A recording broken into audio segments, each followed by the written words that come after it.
Assalamualaikum warahmatullahi wabarakatuh. Kembali lagi di channel Jurnal Horor.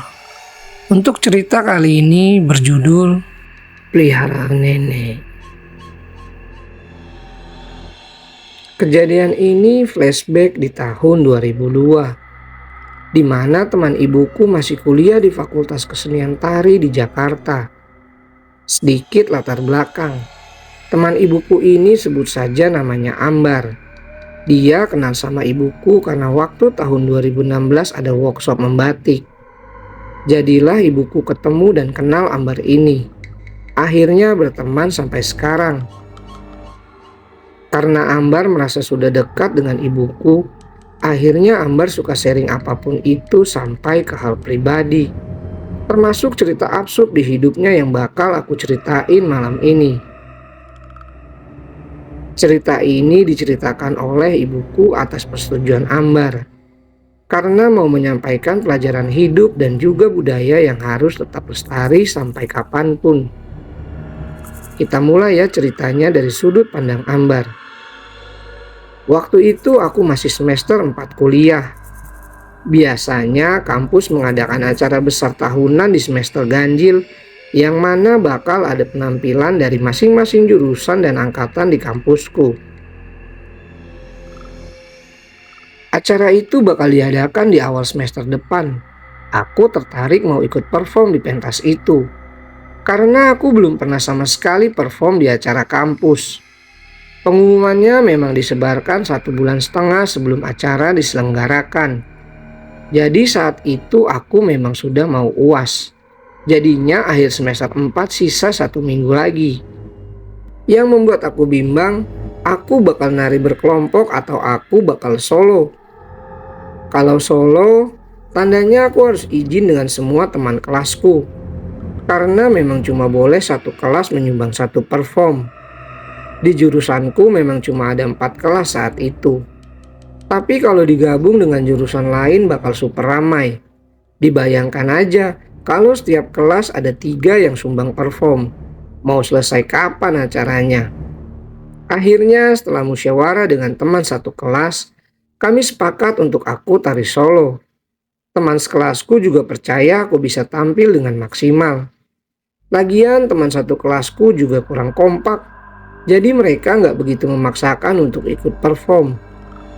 Setelah semuanya sepakat, aku daftar ke panitia. Tinggal mikirin mau bawain tarian apa ini. Aku dikasih kesempatan 5 hari buat tentuin mau bawain tarian apa. Ini momen yang aku tunggu-tunggu sebetulnya. Walaupun ada hambatan nantinya di atas panggung, setidaknya aku bakal punya pengalaman dan udah berusaha. Ini bakal jadi prestasi untuk diriku sendiri walau tanpa piala. 2 hari sebelum aku mendaftarkan diri buat perform, aku masih bingung mau bawain tarian apa. Akhirnya terlintaslah di pikiranku kalau aku bawakan satu tarian dari desaku saja. Dan sedikit latar belakang juga, mengapa aku memilih menari tarian daerah asal desaku. Karena nenekku adalah seorang penari juga. Itu juga kenapa aku ambil jurusan seni tari. Jadi di keluargaku memang sudah menjadi turun-menurun yang bisa menari tari tradisional. Tapi tidak termasuk ibuku. Karena ibuku kurang menyukai tari-tarian. Akhirnya dia tidak menekuni. Tapi dia bisa juga menari sedikit. Jadi darah seni tari ini aku dapatkan dari keluarga nenekku. Saat itu aku juga merasa senang bisa sekalian nanti pulang kampung. Karena terakhir aku pulang kampung sekitar umur 6 tahun. Oh iya, by the way, aku lahir, besar dan tinggal di Bandung. Karena ayahku punya tugas tetap di Bandung. Tapi orang tuaku dan nenek kakek dari kedua orang tuaku asli dari Jawa Tengah bagian selatan. Aku tidak bisa sebutin nama daerahnya, karena gampang teridentifikasi. Aku takut salah ngomong. Jadi, aku orang apa dong? Ya orang Jawa Tengah lah, tapi tinggal di Bandung. Aku ke Jakarta untuk kuliah saja. Siang itu, aku udah kepikiran selalu mau pulang kampung dan refreshing. Aku semangat ke kampus ketemu sama beberapa panitia pendaftaran pentas. Akhirnya aku fix membawakan tarian pilihanku ini. Waktu itu, aku betul-betul tidak merasakan bakal ada hambatan apapun. Malamnya aku cerita ke teman dekatku masa SMA. Kita mahasiswi di kampus yang sama dan jurusan yang sama. Nama temanku Ratih. Ratih ini walaupun umurnya sama denganku, tapi dia adik tingkatku. Angkatannya di bawah 1 tahun dariku. Di perbincangan itu, aku juga berencana ngajak Ratih ke kampungku buat sekalian liburan semester dia. Lagian supaya dia tahu juga gimana prosesnya perform dan upacara-upacara sebelum pentas tari daerah. Kita punya rencana bakal berangkat ke kampungku langsung setelah UAS, alias minggu depan, supaya bisa lama latihannya dan matang persiapannya. Setelah teleponan dengan Ratih, besoknya aku pulang ke rumah di Bandung 3 hari, mau izin dengan ibuku. Aku kurang begitu dekat dengan ibu, jadi kalau ada apa-apa, aku pasti ceritakan dadakan atau pas mepet-mepet. Bu, Ambar mau pentas tari dong nanti. Tapi masih lama sih, semester depan. Setelah UTS lah kayaknya. Ibu boleh nonton, Bar, kata ibuku. Ya boleh, Bu. Ini niatnya mau ngajak ibu. Emang kamu mau bawain tarian apa, Bar? Nah, itu, Bu. Aku mau bawain tarian dari kampung. Nanti Ambar mau minta ajarin sama nenek. Jadi nanti Ambar ke kampung ya, Bu. Loh, kenapa harus ke sana? Seketika raut muka ibu udah beda. Jadi garang. Aku bingung terus jelasin ke ibu. Iya, kan biar sekalian nenek yang ngajarin lak. Omonganku dipotong. Bisa-bisa Ambar kepikiran ke sana. Udah, cari yang lain aja narinya. Antara mau jelasin lagi ke ibu, kesel dan takut sama ibu kalau udah marah. Akhirnya aku diam aja, mikir gimana cara ngomongnya ganti tarian ke panitia. Gak enak banget harus ke kampus lagi, takut disangka plin-plan. Karena aku udah gak dapat dukungan sama ibu, aku ceritain ke bapak. Saat itu bapakku juga sedang di luar kota. Jadi aku via telepon bilang, Pak, nanti Ambar mau pentas bulan depan. Ambar nari daerah. Wah, keren tuh, Mbar. Nari apa emang? Tanya bapak. Tari yang nenek suka bawain pas muda. Jadi Ambar mau minta ajarin sama nenek. Mendengar itu bapak juga langsung gak setuju. Tapi setidaknya gak ngomel kayak ibu. Enggak. Sebaiknya ganti aja tema kamu. Kan banyak tarian di Indonesia yang lebih bagus. Bapak kurang suka kalau kamu belajar tarian itu, Mbar. Dalam hatiku, kok pada gak dukung sih aku nari ini? Akhirnya aku jelasin ke bapak. Ya, lagian Ambar udah daftarin tema ini, Pak, ke panitia. Mana bisa diganti? Udah disusun nanti konsep panggungnya. Ambar gak mau dianggap plin-plan. Bapak cuma menghela napas doang, tanpa kasih jawaban. Ya udah, Mbar, besok kan kamu mulai UAS. Istirahat aja. Tanya lagi nanti sama ibu. Bapak udah jelasin ke kamu bapak gak suka nari tarian itu ya. Bapak tutup ya, Mbar. Assalamualaikum. Waalaikumsalam. Teleponnya langsung cepat ditutup bapak. Udah capek ngerayu, tetap gak dibolehin. Dahlah, aku akhirnya tetap nekat dan bohong sama kedua orang tuaku. Jangan dicontoh ya, ini juga aku kualat sih. Makanya pentas ini akhirnya tidak berjalan lancar. Malam itu aku cari alasan gimana nanti bisa dibolehin pergi. Akhirnya aku yang super licik ini punya ide buat biar si Ratih aja yang izin ke ibuku. Pura-puranya kita mau ada acara makrab UKM. UKM tuh semacam ekskul kalau di SMA. Besoknya aku langsung cepat-cepat bilang ke Ratih. Dan sepakatlah kita buat izin ke orang tuaku mau makrab. Begitu juga aku izin ke orang tua Ratih. Seminggu ke depan setelah UAS. Bu, aku udah ganti tarian jadi tarian yang lain. Tapi nanti Ambar mau makrab bu sama anak UKM. Kira-kira seminggu bu. Boleh ikut ya bu? Kan sekalian mau libur semester. Izin aku dan Ratih pada ibuku. Sama siapa aja? Tanya ibu padaku dan Ratih. Ada banyak kawan nanti di sana bu. Tapi aku berangkat dari sini sama Ambar. Kata Ratih menjawab ibuku. Ya udah Mbar, ibu minta nomor Ratih ya. Siapa tahu ada darurat apa-apa ibu bisa telepon Ratih. Minta ibuku. Aku kasih nomor HP Ratih, lalu aku dan Ratih lihat-lihatan. Kenapa ya kok ibuku nggak minta surat perizinan dari kampus? Cuma minta nomor Ratih. Ya udahlah, justru bagus nih, kesempatan banget. Selepas izin dari ibu, aku langsung packing semua barang. Aku berangkat ke rumah nenek dengan bus hari Rabu pagi saat itu. Dan sampai sana Rabu sore. Aku ketemuan dengan Ratih di terminal daerah Bandung. Di perjalanan, aku senang sekaligus merasa bersalah udah bohong sama ibu. Tanpa izin sama bapak pula. Akhirnya singkat cerita kita sampai di kampungku. Rumah nenek tepatnya. Dari terminal kota ke desa naik beca sekitar 15 menit. Tanpa memberitahu nenek juga sebelumnya. Rumah ini berada di pedesaan. Tapi tidak terpencil.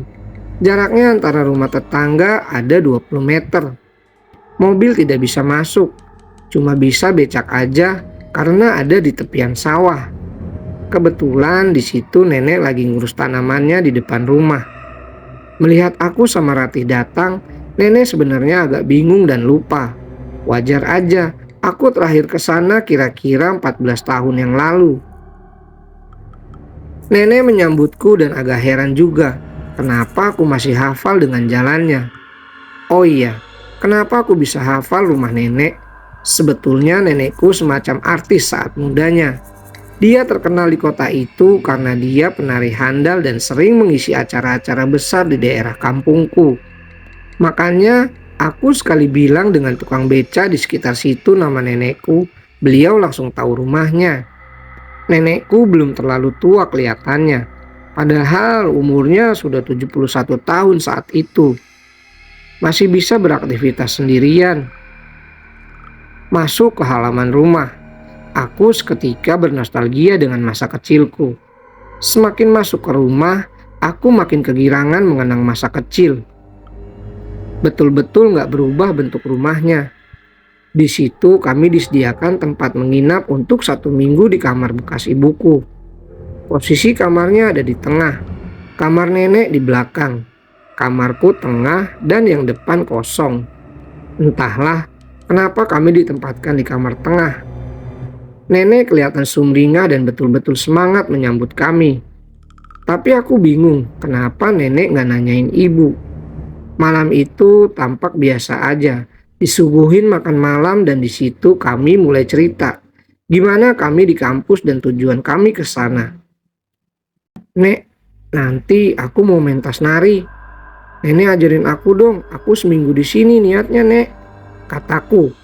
Wah, boleh. Sama kamu juga ya Ndok, tanya nenek ke Ratih. Enggak mbah, aku mau lihat prosesnya aja, kata Ratih. Oh, ya wes. Tapi boleh juga ikut latihan loh. Kalau gitu Mbar, besok kita beresin kamar depan. Kita latihan di situ aja, lebih luas, ajak nenek. Kami sepakat di situ. Besok pagi sekitar jam 10 mulai latihan. Tapi sebelumnya nanti subuh, aku mau diajak sama nenek ke suatu tempat. Hanya aku, Ratih nggak ikut. Katanya aku harus dikuatkan supaya nanti prosesnya tanpa hambatan. Aku setuju aja waktu itu. Waktu lagi enak tidur, betul aja nenek ke kamarku. Pakai pakaian rapi persis kayak orang mau manggung. Sanggul dan selendangnya udah rapih. Ditambah parfumnya yang khas semerbak sampai ke kamar. Aku bersiap, tapi aku tidak boleh pakai baju dan dalaman. Aku tinggal aja dalaman di kamar. Cuma kain aja yang kukenakan. Nenek mengajak aku ke tempat seperti lapangan kecil tidak jauh dari rumah, tapi lewat pintu belakang. Aku tidak banyak tanya, Aku memang selalu patuh kalau ada upacara adat dari beberapa tarian di Indonesia. Sampai di lapangan kecil itu yang ada sumur dan kendi juga berisi bunga-bunga. Ada daun-daun semacam mungkin pandan dan sirih. Tidak begitu jelas karena itu subuh dan masih gelap. Nenekku lepas sanggul dan mulai tergerai rambutnya yang panjang. Sambil dia berkidung atau bernyanyi. Aku dimandikan. Berdiri bulu kuduku, dingin banget. Air berasa ngalir dari atas ubun-ubun sampai ke mata kaki. Seger banget airnya. Disiram-siram tanpa sabun dan udah selesai. Tahu-tahu nenekku nyuruh aku ganti kain yang kering. Barulah kita pulang. Sampai di rumah, aku juga sempat disisirin sama nenek, disiapin baju. Padahal aku bisa nyisir sendiri dan aku lupa sama pakaian dalam yang tadi tuh. Udah gadis ya kamu? Udah punya pacar kamu, Bar? Tanya nenek. Belum, Nek. Gak kepikiran. Saut aku bercanda. Ya, baguslah. Nanti aja pacarannya. Fokus ke kuliah kamu dulu. Dah sana tidur lagi. Nenek mau beres-beres. Kata nenek sambil antar aku ke kamar. Sekitar jam 7:30 pagi, aku bangun dengan Ratih. Sarapan dan siap-siap latihan. Di situ kamar depan sudah rapi dengan beberapa cermin di sudut ruangan. Waktu aku masuk, nenek lagi muterin ruangan sambil pasang kemenyan dan sajen. Setelah itu ditaruh di depan kamar kemenyannya. Udah siap ya? Yuk sini pemanasan dulu, kata nenek. Kita latihan seperti biasa sampai gak kerasa udah jam 3 sore. Gak berasa capek, tapi Rati udah pucat banget kecapean. Mungkin gak terbiasa dia. Hari berjalan lancar, sampai satu keanehan tepat malam Jumat saat itu. Aku sama Rati lagi ngobrol-ngobrol di kamar sambil ngemil kuaci. Tahu-tahu aku batuk darah. Rati kaget, dia cepat-cepat keluar ambilin aku minum. Rati berasa lama banget ke dapur, udah gatel banget tenggorokanku. Lama amat sih Rati. Akhirnya aku beranjak dari tempat tidur. Baru berdiri, Ratih kelihatan pucat masuk kamar dan buru-buru. Dia pegang gelas yang udah berisi air setengah. Lah, lo kenapa? Tanya aku ke Ratih. Nih, Ratih tetap mematung sambil ngasih aku gelas. Setelah aku minum, aku bersihkan darah yang ada di spray, lalu siap-siap tidur. Aku belum mikir macam-macam, tapi merasa aneh aja semenjak itu. Setelah aku mau siap tidur, Rati masih dengan komiknya duduk di ujung kasur. Lo kenapa sih? Aneh banget dari tadi. Tidur yuk, ajakku. Lo kapan mau balik, Bar? Tanya Rati tanpa ngejawab. Lah, baru semalam kita di sini. Kenapa sih? Homesick? Gak ada sih. Ya udah tidur lagi lah. Besok latihan lagi tuh lo. By the way, baca doa. Iye, kataku. Tumben Rati nyuruh aku berdoa sebelum tidur. Tapi aku cuek aja. Di tengah tidur malam itu sekitar jam 1:30 pagi aku kebangun. Tenggorokan berasa gatal lagi. Kenapa ya aku bisa-bisanya batuk darah? Tumben. Akhirnya aku mau minum tapi gelas yang tadi udah habis airnya. Mau gak mau ke dapur nih. Waktu aku jalan ke dapur, dapur itu ada di paling belakang rumah. Jadi aku harus lewatin kamar nenekku. Waktu lewat, aku agak heran ada gerakan di dalam kamar karena pintunya terbuka dikit. Masa iya nenek jam segini belum tidur? Apalagi sholat ya? Ya udahlah, aku lanjut lagi ke dapur. Waktu ambil air, aku dengar ada suara orang potong kayu di halaman belakang. Siapa yang potong kayu malam-malam gini? Aku intip dari jendela, ternyata itu nenek. Ngapain lagi sih udah malam? Kenapa nggak besok aja? Tapi siapa yang di kamar dong? Akhirnya aku beranikan ngintip. Tanpa ada rasa takut juga sih. Tapi berasa nggak sopan aja. Betul, di situ nggak ada siapa-siapa. Aku lihat kamar nenek yang remang. Wangi kemenyan, foto kakekku sudah meninggal, Tapi aku selalu tersenyum ingat kakek, tentramnya masa tua dalam hatiku. Waktu aku menuju kasur, aku ngerasa nyandung sesuatu. Itu berupa tampah atau baskom anyaman. Isinya ada ayam mentah, bunga-bunga, buah, dan beberapa benda asing lainnya. Aku nggak mikir itu sajen, karena sajen yang biasa kulihat tidak begitu. Waktu aku geser lagi tampahnya, aku lihat ada foto anak kecil, rambut, celana dalam perempuan. Aku kaget mampus, itu celana dalamku. Tapi ini siapa? Siapa di foto itu? Awalnya aku bertanya-tanya, tapi itu aku sadar itu aku waktu kecil. Kok ada bagian tubuh aku di sini? Buat apa maksudnya? Dengar dari beberapa cerita, ini kayak model santet atau pelet. Karena panik, aku nggak sempat ambil itu celana dalam. Langsung cabut ke kamar. Untung aku nggak kepergok nenek. Besoknya hari kedua di rumah nenek, kami latihan lagi. Kali ini Ratih nggak enak badan. Jadi dia cuma nonton aja. Hari itu juga latihan aku selingi istirahat. Tidak kayak kemarin. Nenek lu nggak pernah sholat ya? Kata Ratih. Iya juga ya. Tapi biarin. Memang keluarga gue bukan taat agama kok. Kata aku. Iya sih. Ratih. Masa ya semalam gue ke kamar nenek.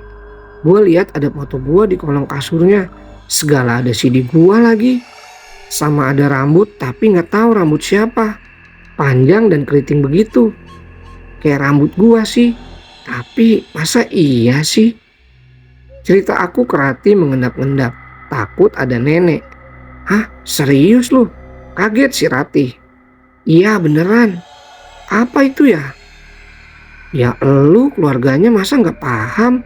Sahut Ratih seolah tahu sesuatu. Enggak. Tapi semalam kenapa sih lu? Lu nggak mau cerita? Tanya aku ke Ratih lagi. Semalam gue lihat nenek lu.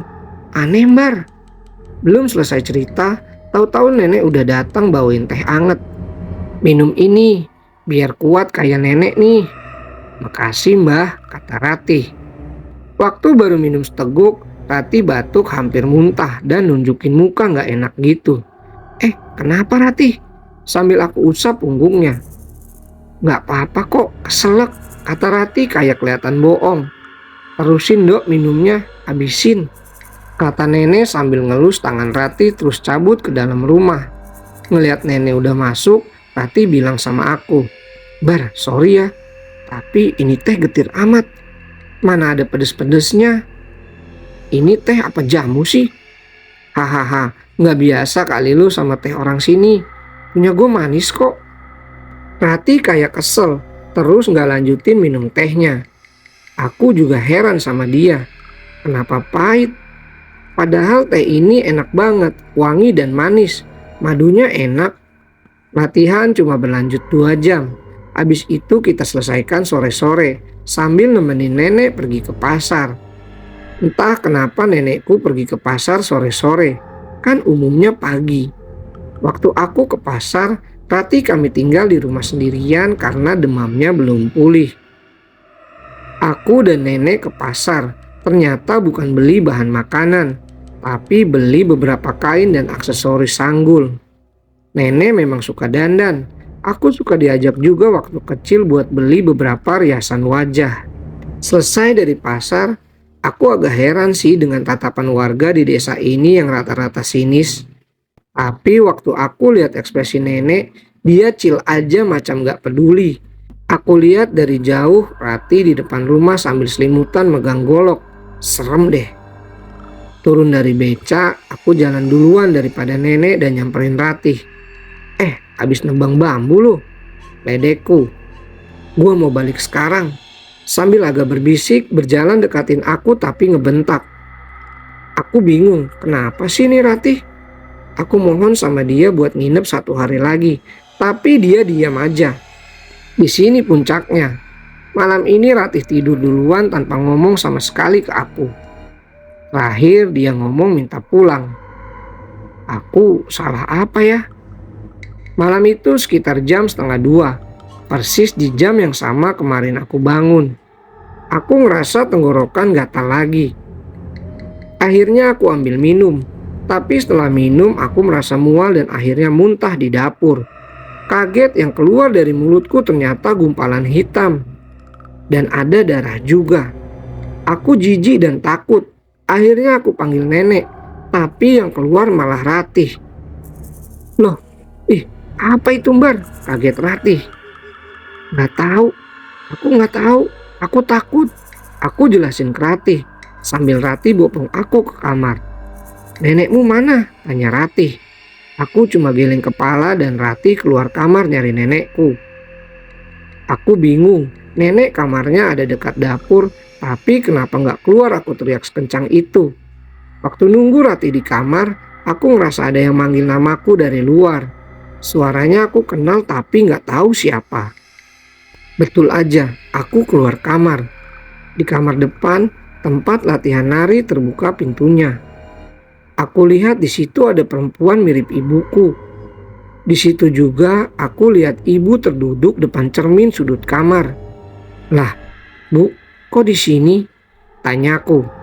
Tapi ibu tidak menjawab. Di situ ibu nengok ke arahku, terus pergi berlalu begitu aja. Aku ikutin ibu keluar. Waktu keluar, lorong menuju dapur gelap sekali. Gak kelihatan apapun kanan kirinya. Aku takut sekali waktu itu. Ini si Ratih kemana ya? Akhirnya duduklah aku di sofa depan. Di luar rumah, aku dengar ada senandung sinden laki-laki diiringi musik. Dalam hati, siapa yang gelar hajatan pagi-pagi buta gini? Tapi diselingin juga ada suara perempuan nangis. Aku makin penasaran. Akhirnya aku keluar rumah. Sunyi, dingin, senyap. Angin gak ada. Aku pecahkan suasana itu dengan teriak, "Ratih!" Tetap gak ada sautan. Akhirnya aku masuk lagi buru-buru. Duh, kenapa sih ini? Aku bingung. Aku takut sendirian. Ratih sama nenek kemana sih? Gak lama suara sinden itu dan suara tangis perempuan itu kedengaran lagi dari dalam rumah. Ini apa sih sebenarnya?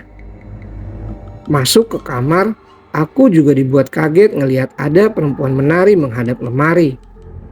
Gerakannya gemulai dan handal banget kelihatannya. Aku pikir itu Ratih. Tapi waktu orang itu hadap perlahan menyamping, aku lihat itu wajahku. Sontak kaget, aku mundur dan jatuh.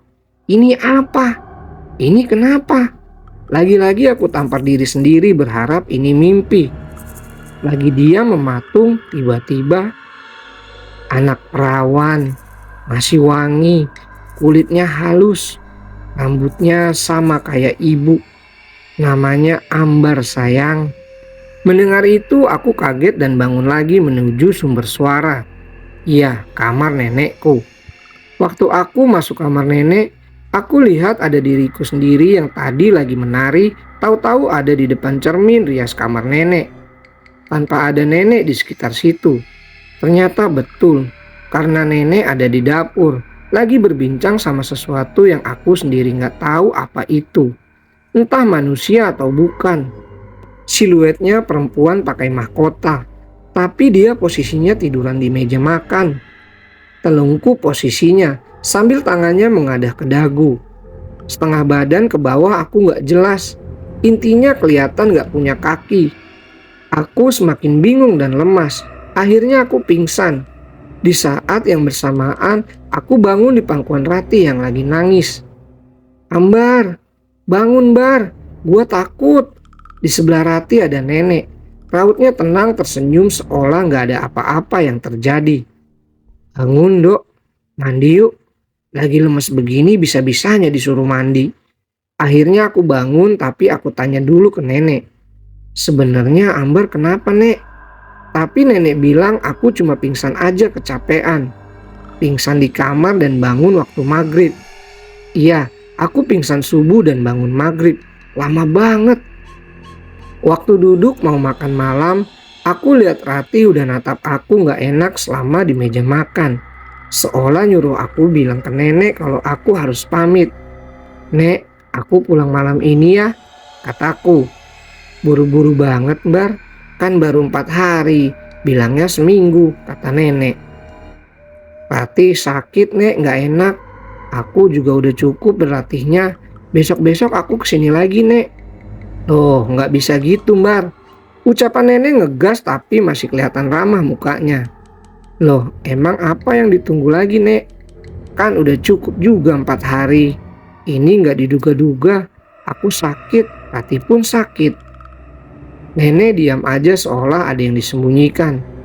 "Ya udah, pulanglah, Bar. Lain kali pasti kamu kesini." Ucapan nenek seolah yakin aku bakal balik. Akhirnya sekitar jam setengah 9, aku ke terminal pakai beca yang mangkal di ujung pos desa. Sebelum pulang, aku baru sempat cek HP untuk kabarin orang tuaku kalau aku balik cepat. Di situ aku dapat SMS 2 kali. Yang pertama dari ibu, yang kedua ada SMS dari nomor yang gak asing.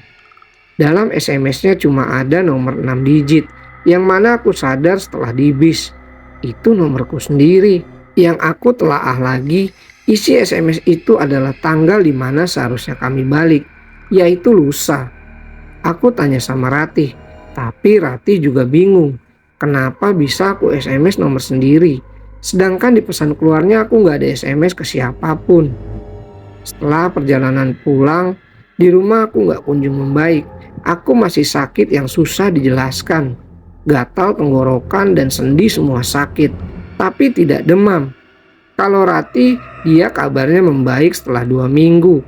Karena aku capek begini terus, akhirnya aku rajak Rati ketemuan. Di situ Rati kaget ngeliatku. "Loh, lo pucat banget, kurusan juga. Lu yakin udah gak sakit?" tanya Rati. "Masih sebenarnya, dikit. Gak kayak kemarin. By the way, gue punya tujuan ke sini. Gue pengen nanya sebenarnya lu kenapa sih pas di kampung gue?" Di situ raut Ratih udah kaku. Jawabnya lama. "Tapi katanya nenek lu itu nggak betul, Bar. Hari pertama kesana, gue udah lihat ada sesuatu di atap rumah nenek lu. Tapi gue nggak tahu itu apa. Gue rasa itu orang sih. Tapi ngapain kan?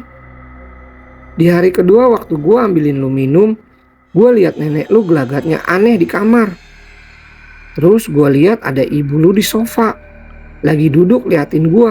Abis itu dia kayak ngeludah. Tapi Bar, ibu lu dipocongin. Makanya gue lari. Akhirnya tumpah." Yang lebih bikin gue kesel waktu lu ke pasar gue tidur. Ada yang selalu manggil-manggil nama lu dari luar rumah. Tapi arahnya dari belakang rumah. Waktu gue cek gak ada. Akhirnya gue makan lah tuh karena gue lapar. Pas lagi enak makan, dari kamar nenek lu kedengeran suara bersin laki-laki. Gue panik, akhirnya gue lari ambil golok di dapur. Gue gak mikir itu setan sih, tapi gue takut itu perampok. Jadi gue lari aja dari pintu belakang dan nungguin lu di depan sambil bawa golok. Di situ aku bengong aja dengar penjelasan Ratih. Itu aja, yakin? Waktu lu pingsan, gue keluar manggil nenek lu sambil nangis kejer gue, Bar, saking takutnya. Nenek lu ada di halaman belakang, tapi lagi mandi, Bar. Jam setengah 2 mandi. Nenek lu ada di halaman belakang, tapi lagi mandi, Bar. Jam setengah 2 mandi, lu bayangin deh. Tapi bodo amat, gue paksa aja dia pulang. Akhirnya dia pulang. Waktu sampai kamar, gue lihat lu lagi nari depan cermin. Gue tahu itu bukan lo. Akhirnya gue sentuh lu dan lu pingsan gitu aja. Gue angkat lu ke ruang tamu. Sampai akhirnya gue ketiduran karena capek nangis di sebelah lu sampai siang. Sorenya mbah lu entah dari mana baru balik. Dan tanpa ngerasa panik sedikit pun, akhirnya gak lama lu bangun. Dengar penjelasan Rati yang jauh beda sama yang aku alamin, aku betul-betul lemes dan kaget. Aku pun cerita balik apa yang aku rasain. Rati juga kaget banget. Dan kita yakin kalau saat itu aku udah bukan di dunia ini. Tapi apa itu mimpi? Kayaknya bukan, karena tamparan dari diriku sendiri berasa banget. Pulang dari pertemuan sama Ratih, aku mau beraniin diri tanya ke ibu. Bu, sebenarnya nenek kenapa sih? Kok Ambar nggak boleh ketemu? Ibuku diam lama banget. Akhirnya aku tinggal pergi ke kamar. Tapi waktu mau tidur, ibu ke kamarku basa-basi. Tadi nanyain nenek kenapa? Kamu pengen banget ketemu. Iya bu, kamu udah dewasa. Udah saatnya kamu tahu. Nenek itu bukan orang yang baik. Kenapa ibu betul-betul gak mau ajak kamu kenal dia? Bahkan ibu sendiri pun ngeri ketemu dia. Karena dia selalu cari pewaris peliharaannya, Mbar. Waktu ibu muda, ibu dipaksa ikut sanggar. Tapi ibu tahu tujuan dia apa. Ibu gak mau jadi pewaris apapun itu aliran dia. Kamu tahu kan foto kakek di kamar nenek? Itu bukan kakek kandungmu, Mbar. Kakek kandungmu sebetulnya masih hidup. Tapi waktu ibu remaja, dia pergi ninggalin nenek. Udah ibu ingatkan sama nenek, jadi orang biasa aja. Jangan demi ketenaran, kecantikan, dan kepuasan dunia rela berbuat yang merugikan orang. Dia sudah banyak menikah, Mbar, setelah ibu merantau ke Bandung. Dia udah menikah dengan 3 laki-laki. Laki-laki terakhir dia nikahi itulah kakekmu yang kamu pernah jumpa waktu kamu kecil. Baik kan orangnya? Memang baik. Gak pantas sama nenekmu yang macam pelacur itu. Tapi dari pernikahan semua itu, nenekmu gak dikasih keturunan. Cuma sama suami pertamanya aja, yaitu ibu. Ibu gak tahu alasan kenapa nenek gak punya anak. Dan rata-rata kakek-kakekmu itu meninggal dengan gak wajar. Sebetulnya nenek kamu udah mau taubat semenjak menikah dengan kakekmu yang terakhir. Tapi karena kakekmu udah meninggal duluan, akhirnya nenekmu berulah lagi. Kamu ingat kan dulu terakhir ke sana kamu ibu ajak pulang paksa karena dia minta kamu. Kamu yang dia harap mau jadi pewaris peliharaannya atau apalah itu. Karena ibu udah membantah dari muda, ibu gak mau jadi boneka nenek. Ibu punya pendirian yang kuat. Dan ibu juga mau punya kehidupan normal. Dulu waktu tinggal sama nenek, sering ada perempuan entah siapa dia. Kadang ada, kadang pergi di rumah itu. Orangnya cantik, tapi ibu gak yakin dia manusia. Dia semacam lumpuh. Suka duduk di atas meja makan. Nenek kamu lebih perhatian ke dia daripada ibu. Makanya ibu sebut itu peliharaan nenek. Mendengar penjelasan itu aku syok. Apa yang diceritakan ibu sudah aku lihat dengan mata kepala sendiri. Dan kebenaran-kebenarannya betul-betul cocok sama yang aku alamin. Gak bisa berkata, tapi nasi sudah menjadi bubur. Aku yang polos dan bodoh ini bisa-bisanya melawan orang tua kemarin dan mementingkan ego. Singkat cerita, hari itu hari pentas. Aku sudah siap gladi resik. Walaupun lutut dan sendi-sendiku berasa kaku, tapi aku tetap paksakan seolah gak pernah terjadi apa-apa. Perhiasanku sudah rapi dan beres. Rati nyemangatin aku terus yang rapuh ini dari belakang panggung. Keren banget nih pasti Lumbar. Pasti gak sia-sia perjuangan kita nanti. Semangat yuk. Mendengar itu aku ngerasa lebih lega. Setting panggung dan sambutan sudah mulai terdengar. Suara musik tarianku dimulai. Aku mulai masuk ke pelataran. Mulai menari dengan santai dan menutup mata agar aku menghayati musik dan gerakannya. Seketika itu aku hanyut. Waktu aku membuka mataku, aku menari di hadapan orang-orang berseragam. Tanpa mata, tanpa ekspresi. Cuma ada satu orang yang menyeringai di sudut para penonton itu. Iya, itu nenekku. Kapan dia datang? Aku sudah hilang fokus. Setiap gong dipukul dan mataku dipejam, keadaan berubah lagi jadi aula kampus. Yang aku lihat di sana orang tua mahasiswa dan mahasiswa lain. Setelah gong dipukul lagi, keadaan berubah lagi, tapi di sini tanpa penonton. Cuma ada seseorang yang aku gak kenal. Bentuknya perempuan tapi membelakangiku. Aku berusaha fokus lagi. Di saat yang sama aku tunggu suara gong berharap keadaan kembali normal. Tapi nggak kunjung datang tabuhan gongnya. Sampai akhirnya aku pejamkan mata. Ada suara lirih perempuan. Mampus kowe Jum. Jumirah nama nenekku. Dan aku sadar udah di atas panggung normal. Dengan tatapan orang-orang yang bingung. Mungkin aku udah salah gerakan dan aneh. Akhirnya aku berusaha fokus dan pecah sesaat merasa ada ribuan es batu menimpa punggung dan kepalaku. Aku jatuh dan di situ aku nggak ingat apapun. Kebangun di antara kerumunan temanku dari kru kesehatan. Di sebelahku ada penabuh gendang dan Ratih. Aku tadi kenapa? Kamu kesurupan, Bar. Kok tarian kamu jadi kasar? Semua orang kecewa sama kamu. Aku pun malu. Kenapa kamu hentak-hentak kaki di panggung? Orang pada takut loh.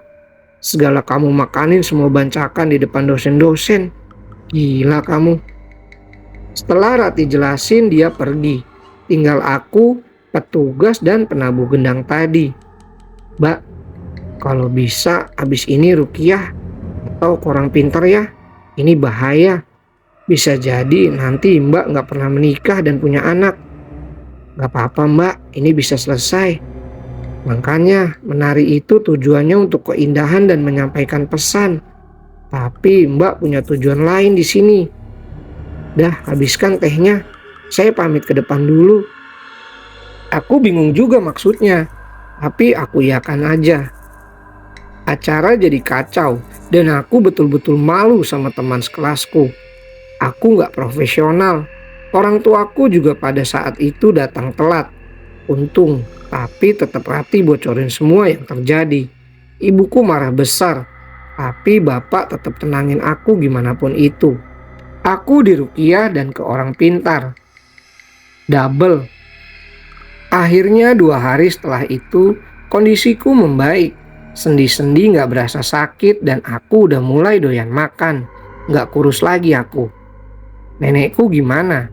Sebulan setelah kejadian itu, nenekku meninggal gantung diri. Kata orang kampung sekitar, nenek dibunuh orang. Karena menurut warga ada yang menjanggal di kematian nenek. Tapi sampai sekarang gak ada yang tahu siapa yang membunuh nenek. Aku sedih mendengarnya, tapi ibu dan bapak puas. Aku sempat balik lagi ke desa untuk mengurus pemakaman nenek. Aku tetap jadi orang yang pemaaf dan penurut ke segala tuntutan.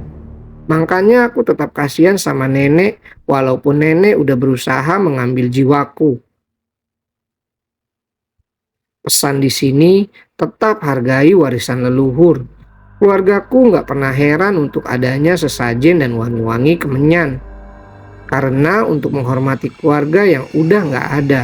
Makanya aku selalu biasa aja. Yang nggak biasa itu kalau sesajennya udah bukan berupa makanan matang, baru aku merasa aneh. Oke teman-teman, sekian untuk cerita horor kali ini. Untuk teman-teman yang baru bergabung, jangan lupa untuk subscribe dan like channel ini. Serta nantikan cerita-cerita horor menarik selanjutnya di channel Jurnal Horor. Assalamualaikum warahmatullahi wabarakatuh.